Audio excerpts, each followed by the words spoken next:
Had a good Pesach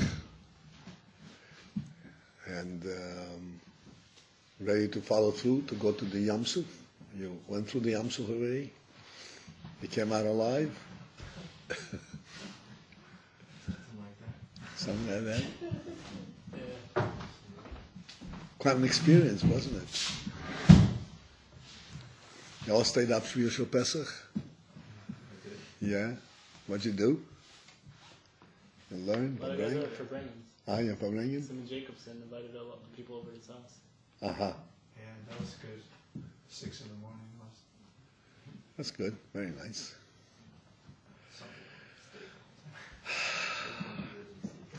Yeah, okay.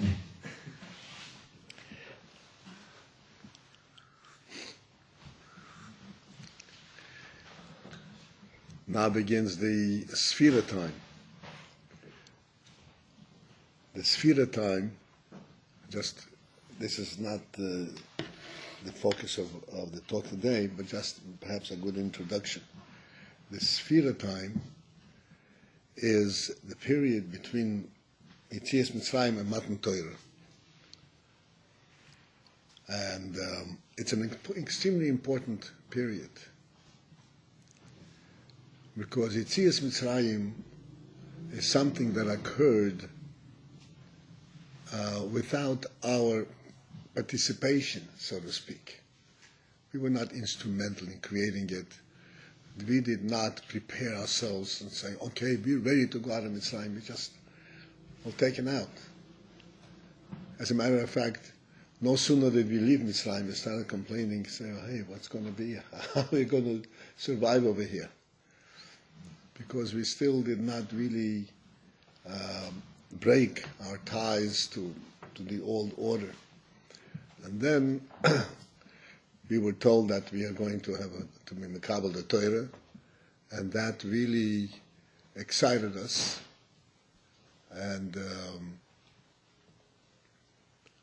we started preparing for it in an earnest manner. That's the counting of the days. Sure, we have the mitzvah of counting the days, but the principle of counting means to have an accounting. You know what accounting means? To report to oneself. Be responsible for one's time, be responsible for one's actions. What am I up to, and how do I stand today versus yesterday? That's counting. Because in receiving of the Torah, we have to honestly and sincerely accept it. Otherwise it becomes so burdensome, it becomes overwhelming.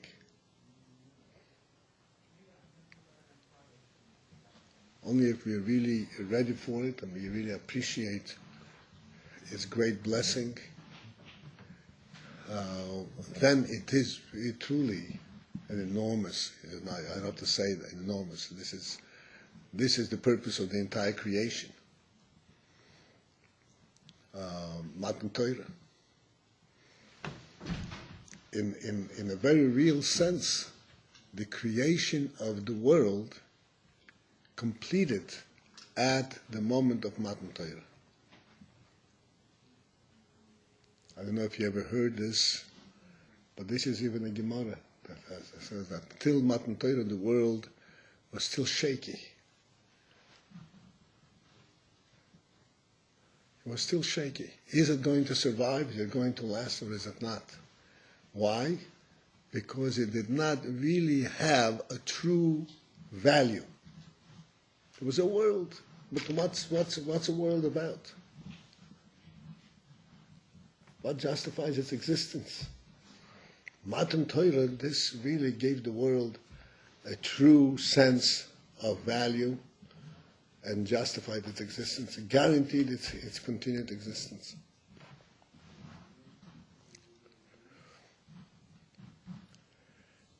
That's when the world was completed. So this is what the counting of the Sphira is. And therefore, in this time, it is appropriate to examine some aspects of our own avodah and understand both what we are doing and how we're doing it. So coming back to the Pasha of the week,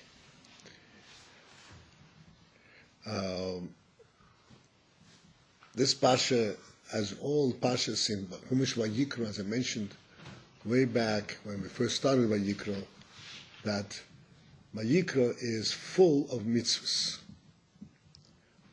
Vayikra has most of the mitzvahs in the entire Chumash. Vayikra has more mitzvahs than any other Chumash. Every Pasha of Vayikra is full of mitzvahs. And one of the mitzvahs in today's Pasha, Amoir, is the mitzvah of Kiddush Hashem.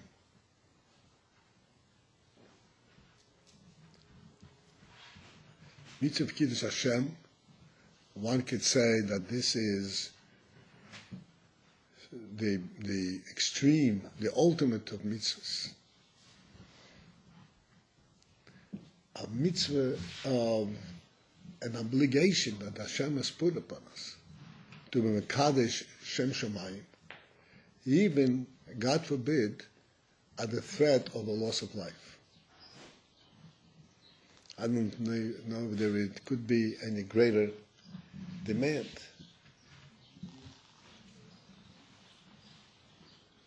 It is an enormously great demand, and at the same time, it speaks volumes about the quality of a Yidden, because Hashem does not give a Yidden an obligation that is beyond his capacity, beyond his ability to live up to.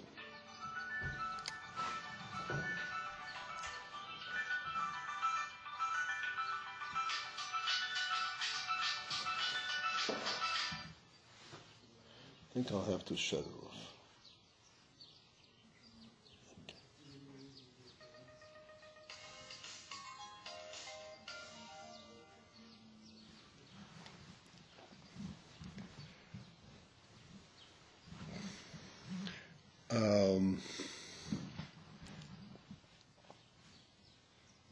Right.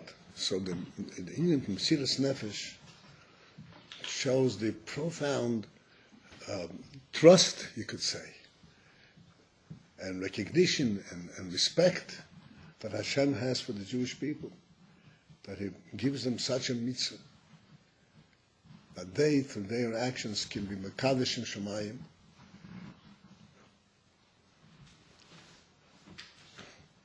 Barabim in public.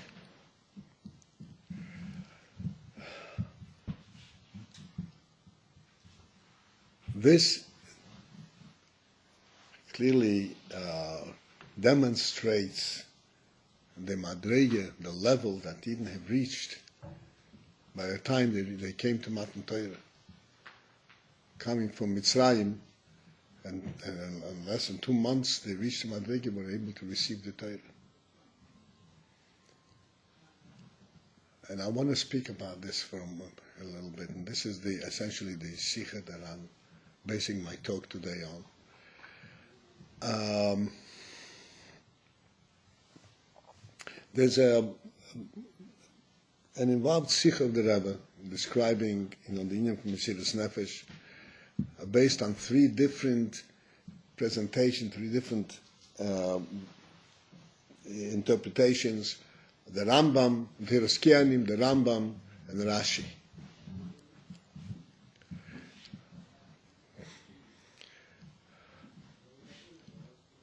Principally, Mesiras Nefesh entails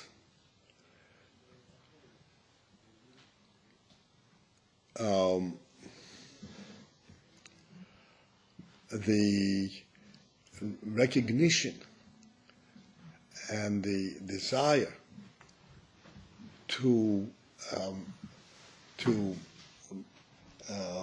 promote and establish the godly kingdom in the world, even to the extent where he says that he is ready to be Mekadesh Shem Shomayim. Now, we have to understand what type of phenomenon is this. In a person's life, since he's a human being, an intelligent human being, as such, he cannot engage in actions that are animalistic, that are not human.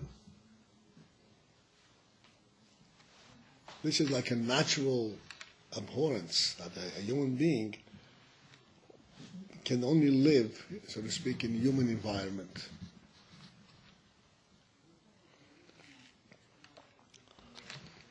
And one of the elements of the human environment is that there is order to life, there is justice, there's appropriate behavior. And without that, the human being is very unhappy.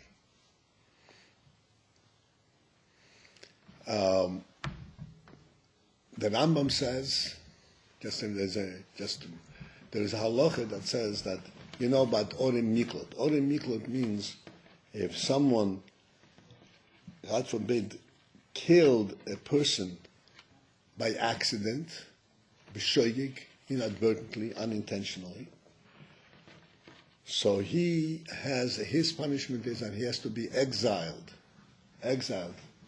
go away from his home, and go live in a strange place. And there were 6 cities, and one of the 6 cities was called cities of refuge.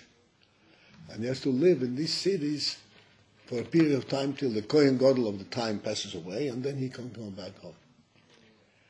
So this, in his living in the Orem Mikot, in the cities of refuge, has to be such that is acceptable to him.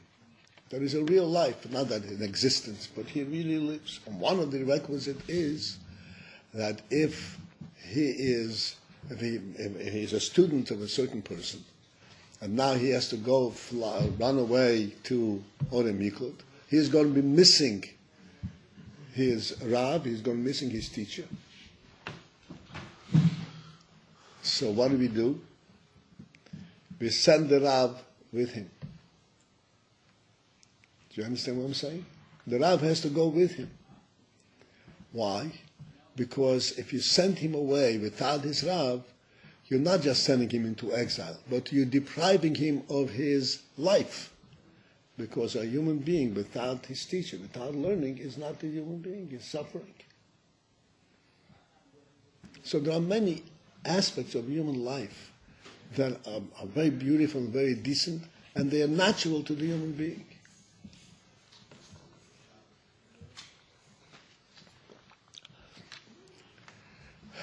That all of these things come from the human nature, from his intelligence.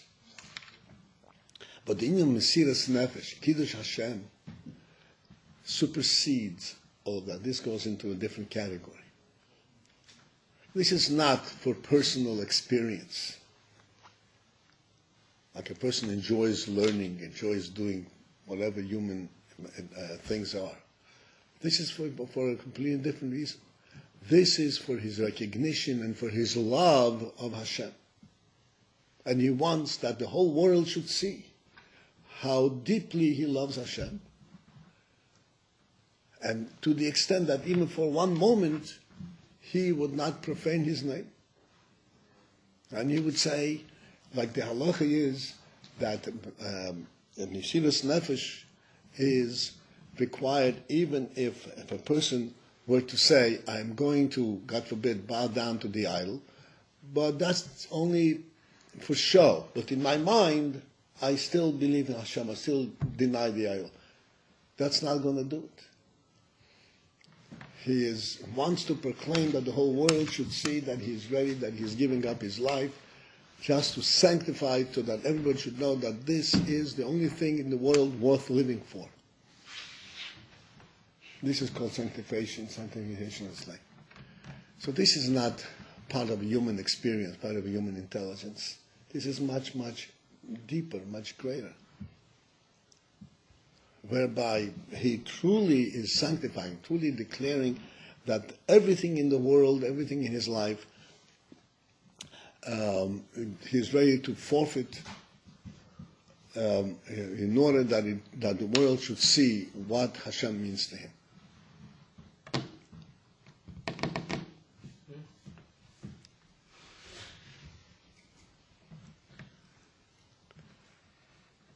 Okay, that's the from Mesiras Nefesh. In this Mesiras Nefesh, there are three, the Rebbe points out, there are three different opinions.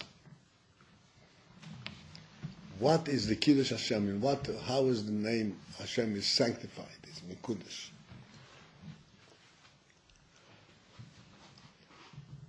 Firstly, of course, it is the fact that a person allows himself to be killed, God forbid, for the name of Hashem. The other thing is that as a result of him exposing himself to this danger, Hashem then makes a miracle and saves him. Like in the case of many Hanani, Mishol, the Tanakh, there is a case of Hanani, Mishol, and Azariah, three young boys who were thrown into the fire, and they were saved from fire. So then Hashem's name was sanctified even on a much greater manner, because it shows how Hashem interfered and saved them miraculously, made a miracle for them.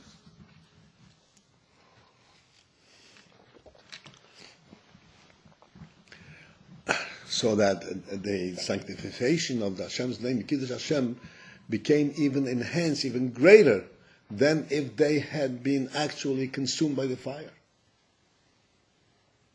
Consumed by the fire shows us to what extent they are ready to give themselves over. And then there was the miracle that was caused through them, through their actions. They merited that there should be this tremendous miracle that showed to the whole world Hashem's presence and Hashem's koiches.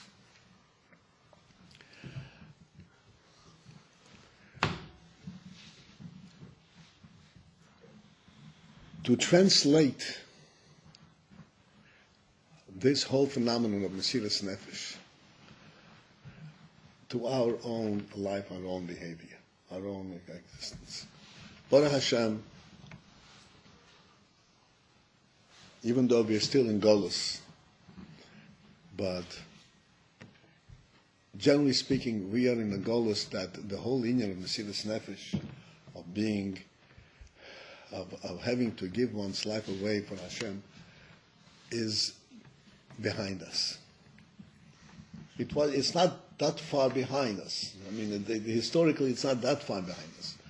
But still, we live in a totally different environment, totally different world. And none of us think of being threatened for being a Yid.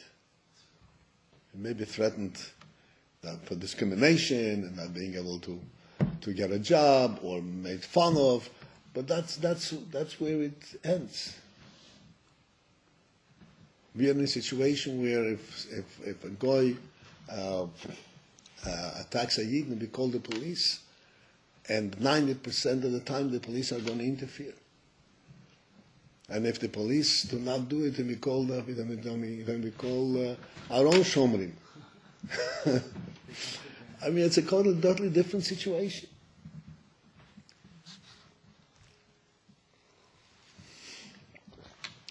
But everything exists in a relative sense in everyone's life.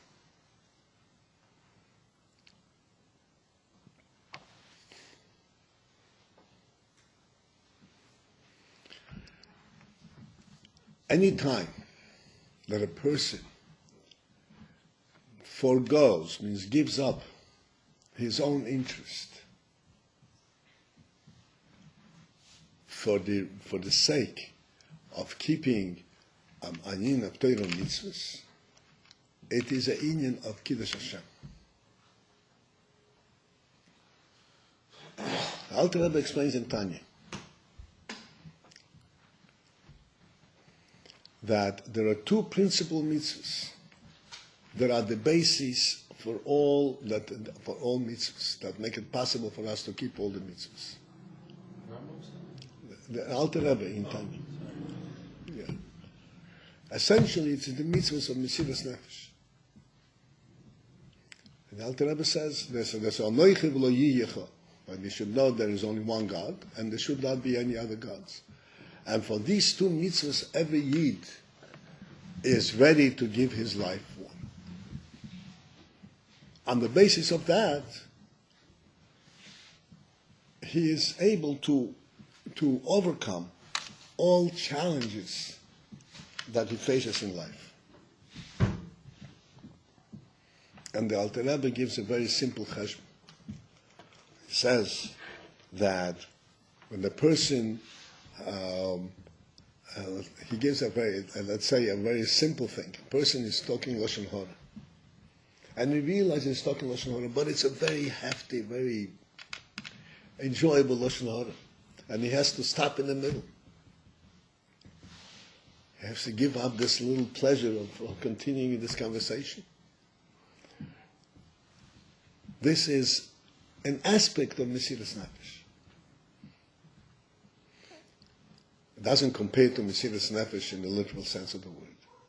But when a person reminds himself and thinks of the fact that if he were confronted with the challenge of Mesiras Nefesh, he'd be willing to go for it. So surely he should be able to abstain from this small enticement, from this small desire. On the basis of Mesiras Nefesh, a person can overcome all challenges in life. That's what the Alter Rebbe explains.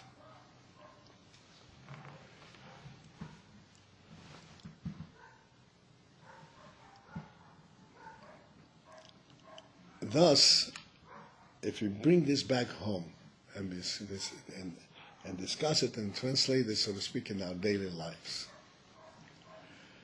I want to use several examples, practical examples. One, you have an argument with a friend.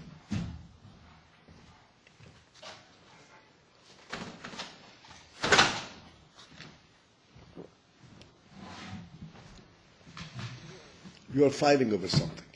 I don't mean fist fighting, verbally fighting. And you think that he has slighted you, he has wronged you, and so forth. And then you stop yourself and you think, this argument is an inyan of Chilul Hashem.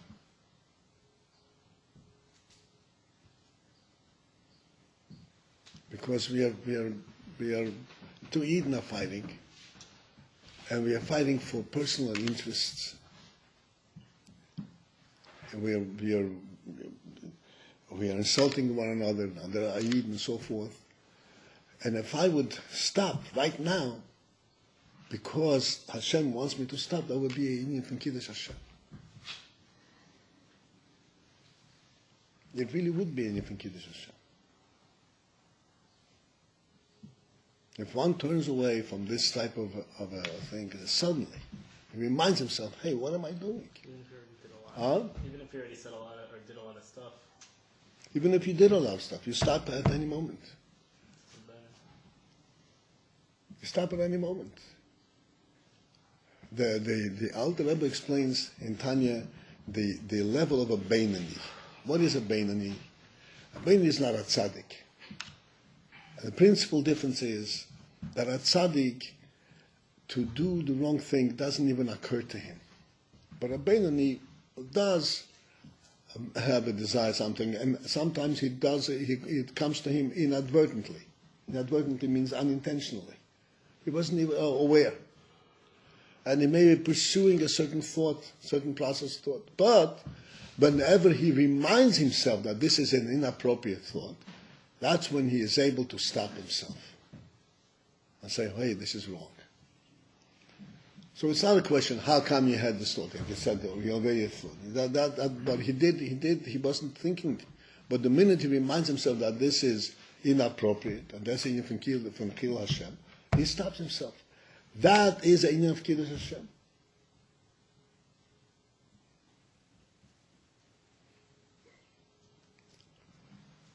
And according to what we have discussed before, like I said that there is an enhanced inyan of Kiddush Hashem. When the Rebbe makes a mess, what happens in this situation just as well? If you stop, then lo and behold, a miracle happens. And the other person also stops, and you become best friends. So instead of fighting with another Eden, this brings about that you become best friends with another Eden. This is not, it sounds like just a good tale.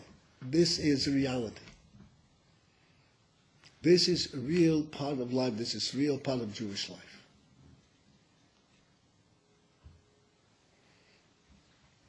To think of the possibility of hurting another Eden and then stopping oneself because the Torah says you don't, and this is a Eden for Chil Hashem, is a true Eden of Kiddush Hashem. And as I said, and this is further enhanced by the result of it. Because when you stop yourself, the other one also stops, also realizes that this is wrong. And the whole situation changes, turns around in a completely different direction. And again, the point over here is not that you become sissies, become very nice people. You're talking about doing things l'shem Shamayim. Not coming and giving up, so to speak, and becoming weaklings. On the contrary, becoming powerful men. Standing up to yourselves. Your own self. To your own self. Standing up to your own Yetzer Hara. We're learning Pirkei Avos now. You're going to come to this famous Mishnah. Zehu Giboir HaKoivesh HaSchitzvei. What is a true Giboir? What is truly a powerful man? HaKoivesh HaSchitzvei, one who contains his own Yetzer Hara. That's a real Gibor.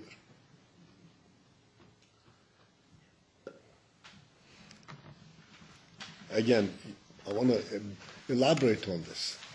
Why is this a true Gibor? If you overcome someone else, maybe that's a bigger Gibor. The answer is no. If you overpower someone else, doesn't show that you're a Gibor. A Gibor means a daring person, a hero, somebody who's fearless. Maybe you're physically stronger than the other person, so you were able to subdue him. Doesn't mean that you're a Gibor. Right?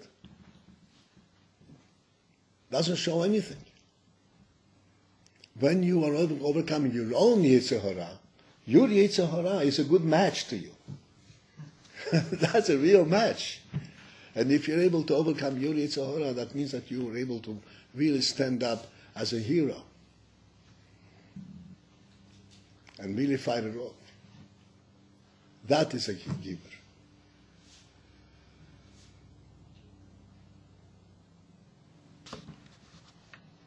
What about if you're not always doing it?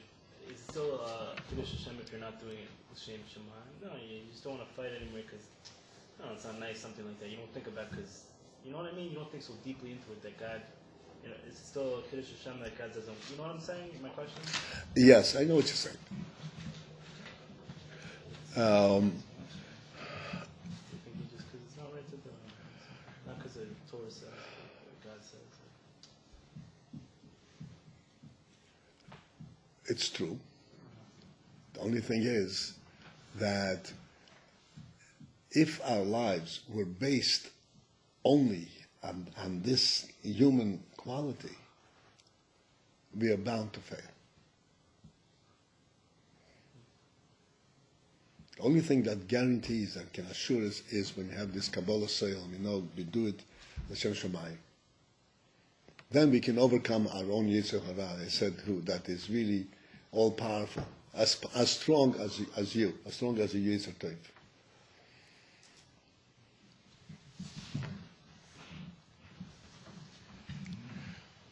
So, having demonstrated this in this simple, most obvious situation, one can project how this applies to various aspects of our lives.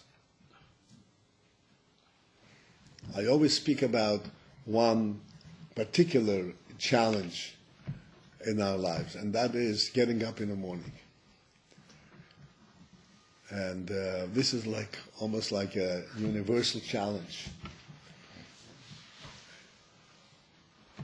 That's why we have Moide Ani, and we have all kinds of different methods to remember, to remember that Hashem is standing over him.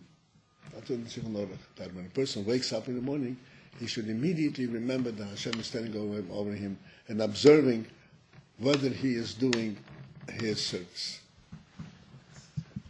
So again, you have a Yetzer Hara that is a good match to your Yetzer Tov, especially in those moments when you're still waking up, but you're still enjoying this sleep. In all of these moments, this is the moment to be Mekadosh Shemayim. We don't realize what kind of significance that is. What kind of imprint you make in the world. And you wake up in the morning and say Meidani and jump out of bed because I just realized Meidani, it's time to do Avodas Hashem. What type of Kiddushim Shemayim that is. And, just like in the other case, as a result of that, the whole day is imbued with this brightness. The whole day is different. The whole day is full of spirit. You go like a bulldozer. Nothing can stop you. Do one thing and another and do everything else. Because this spirit is enhanced. Milmaila, Hashem gives more spirit milmaila. Just like in the nest of by Mesiras Nefesh, of saving them. The whole day is based on a completely different perspective.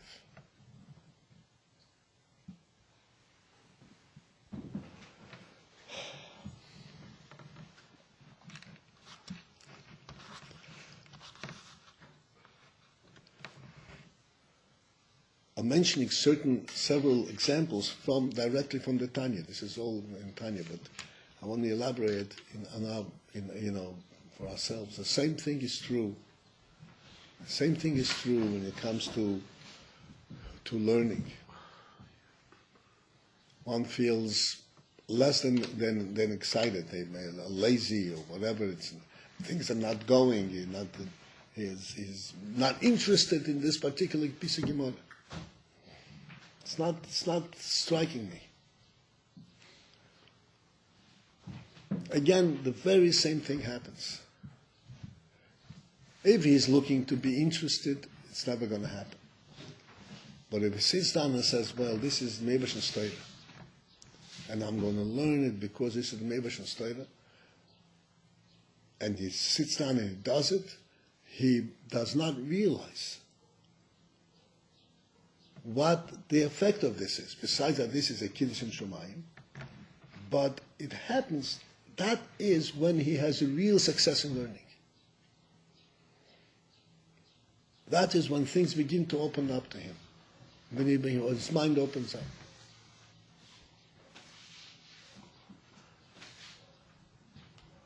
I'm sure everybody experiences it sooner or later.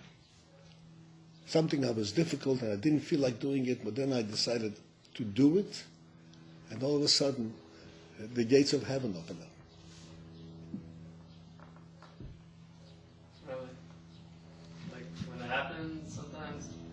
feels like when you feel like, oh, now it's easy, all of a sudden it's like, oh man, it's not a big deal anymore. Yeah.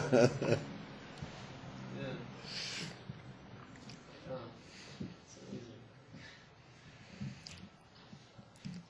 If it's not a big deal, you're facing another big deal, the next hurdle. Yeah. The point is, this is a good habit to get into.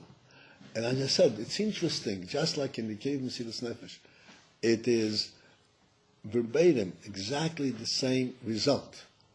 You go and you summon all your strength to do what you have to do, because this is Anyan, this is a mitzvah, this is Tiferes Hashem. And then something breaks through, and your success is enormously greater than if you did not have this challenge. It inspires you, it elevates you, it opens your mind and heart. That's exactly what happens. Almost immediately. It's not like it's going to happen in 2 months around. You sit down with Kabbalah Sale to, I have to dig through this piece of Gemara. And as you're digging, things became open up.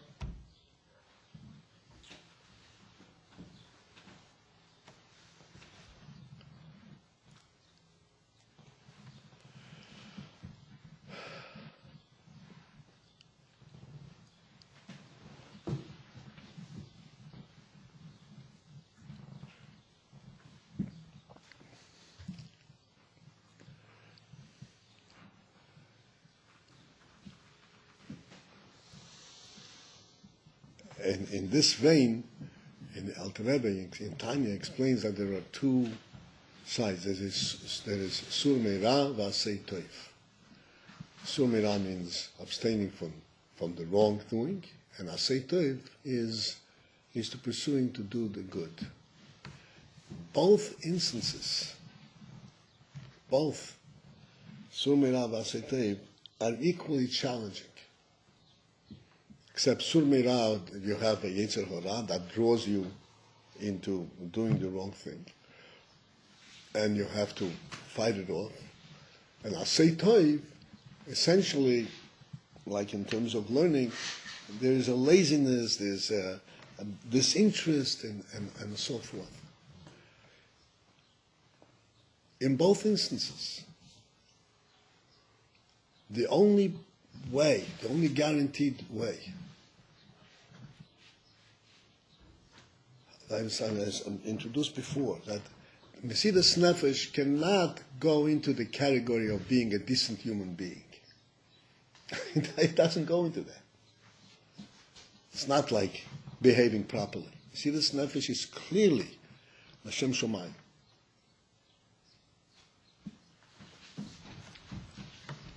And it is an enormously powerful and correct way to view one's life and to view one's challenges from this vantage point.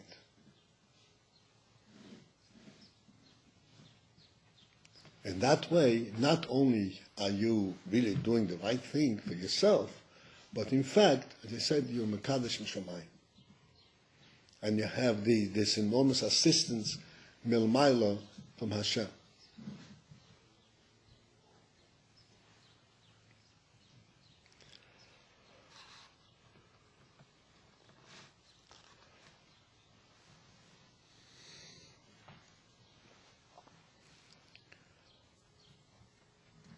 The same applies to simple things in Yonim, such things as Derech Eretz. Derech Eretz means simply common sense things. Now, we spoke about this many times, that Derech Eretz really has to come, is a preamble for Torah. Derech Eretz means to behave decently, to keep your things clean and organized. Things should not be in disarray. I don't know, I don't visit your bedrooms, I just want to say the beds have to be covered and straightened out. This is part of Derech Eretz. This is part of respecting who you are.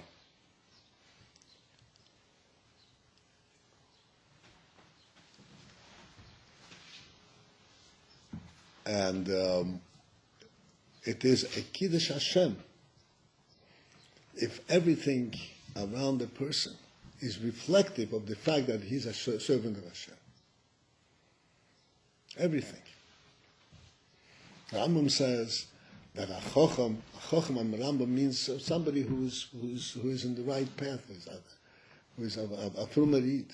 A Chocham, he can be identified, you can notice him, not just in the way he learns and values, but in the way he walks, the way he talks to people, the way he eats. It's not just that he eats kosher, but he eats with derech eretz. He eats in a clean environment, and he makes sure to clean up after himself. This is really imperative. What imperative means? It is utmost importance.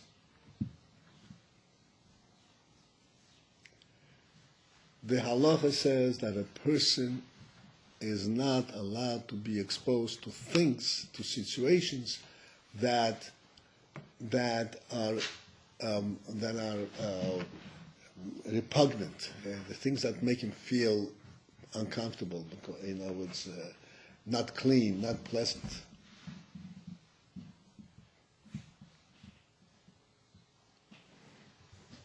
Because if a person is exposed to unpleasant situations, he loses a certain finesse.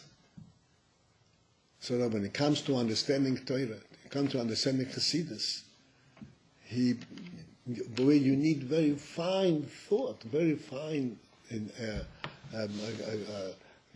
senses, you lose it. This is really serious stuff.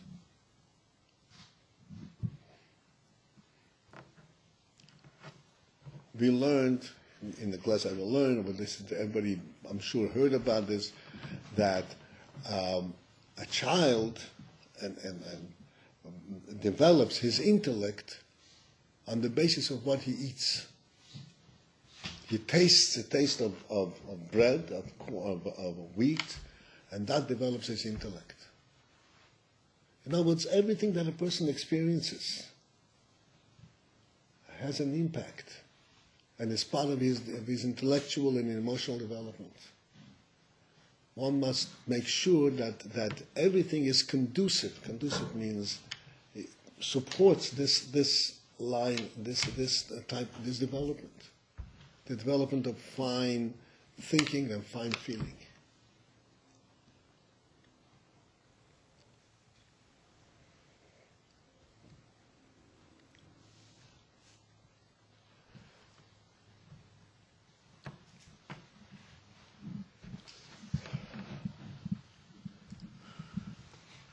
And I just want to add in this vein, I know what it means to eat at a public table where there are many people eating at the same table. One is very neat, the other one is very sloppy. And he makes it very uncomfortable for you. And he is sloppy, and to him it doesn't bother him. He doesn't know the difference. So it's not the worst thing if you get up and you take away the dirty cups and throw them away, even though it's his.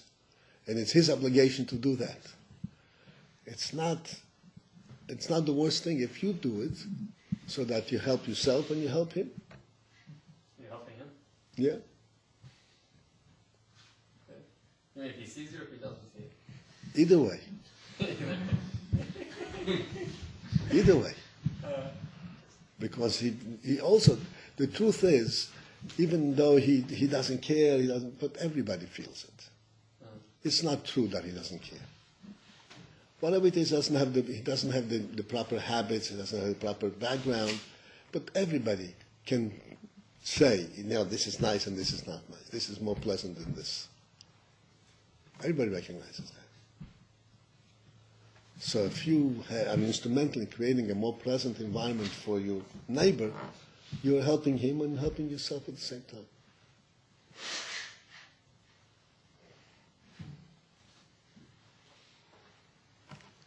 And the most important point in this all is part goes into the category of Kiddush Shemayim.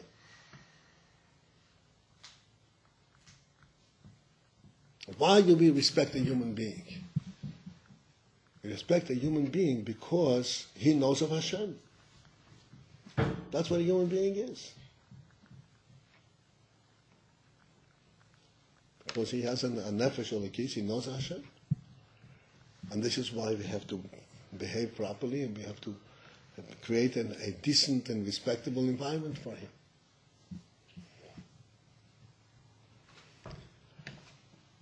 And again, if we follow through on this vein, this is the most important message that the Rebbe said, then there is a ness all of a sudden coming milmaila, and the enhanced and the Kiddush Hashem becomes manifold, much stronger, much greater than anything that you can do.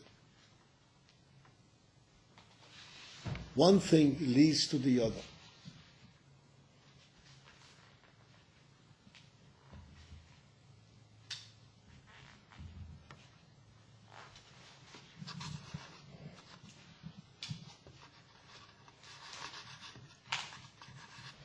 For us over here, if we were 10-year-old kids, 14-year-old kids, you say, hey, it takes, it's got a long time to become a mensch. We don't have much time to become a mensch. We are here, so to speak, on an enhanced program, fast-forward program. We don't have much time. Every good habit that we acquire here will serve us enormously in our immediate life soon after, which is just around the corner for each one of us here. To know how to live and how to build a life for yourself. But there isn't nobody standing over you and saying, how come you're acting like this?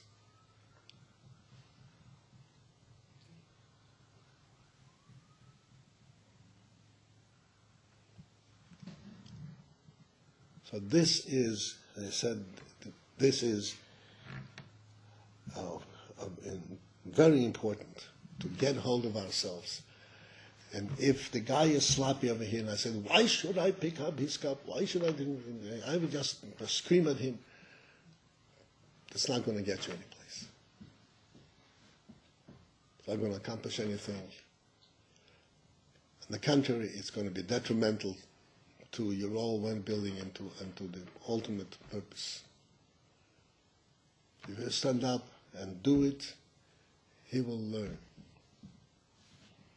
The best teacher, the best way to learn, the best way to get somebody to learn is by demonstration, by modeling. You do your thing and it rubs off. It rubs off. This is why, the Halacha, the Rambam says, the Gemara Mishnah says, the most important thing, chover toiv, right? If you learn, I think it's maybe in the next Perek. What is the most important thing? Bericha ben Zakkai asks his Talmidim, what is the most important thing that a person should look for? And he says, a shochen toiv, a good neighbor, a good chaver. Because good things rub off. Nothing good that we do is lost. And again, I'm coming back to the Pasha and to the Sikha to understand we're not talking about just being goody-goody. We're talking about Anina from Kiddush Hashem. Recognizing what is a Yid and what is our duty in life over here.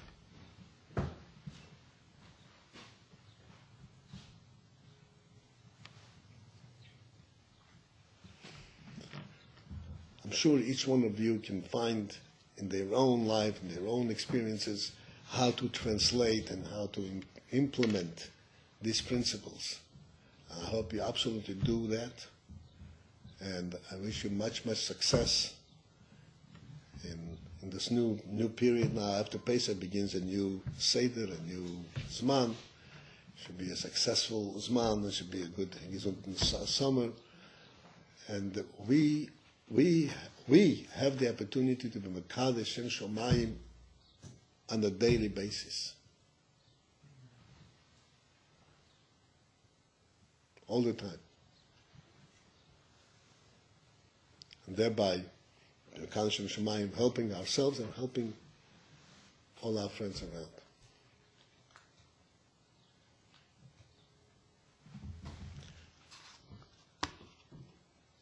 Okay, this is it for today. What's the connection with Emmer? What's connection with Emmer? I'll tell you what's connection with Emmer. There's a lot of sikhs about that. Just one moment. The Rebbe says, one of the things that's interesting, the Rebbe says, Emmer, the Pasha Emmer is called Emmer. Emmer means say. Which means it's a mitzvah to say. There are things that are mitzvah to say. Normally you say, don't talk Lashon Hara, watch out. There are things that are mitzvah to say. And basically, what is a mitzvah to say? This is in line, you heard the expression, Trach gut wird sein gut, right? Trach gut wird sein gut means that thinking well, that actually influences what's going to happen. The same thing, if you say good, the good happens.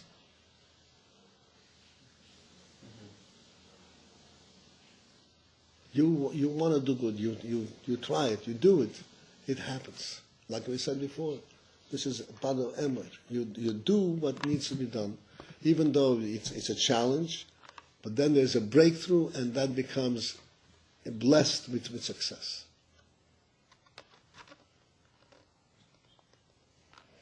Okay.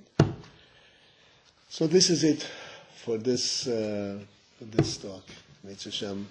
I hope I hope you're successful. I hope you bring happiness to yourselves and to your friends and everything else.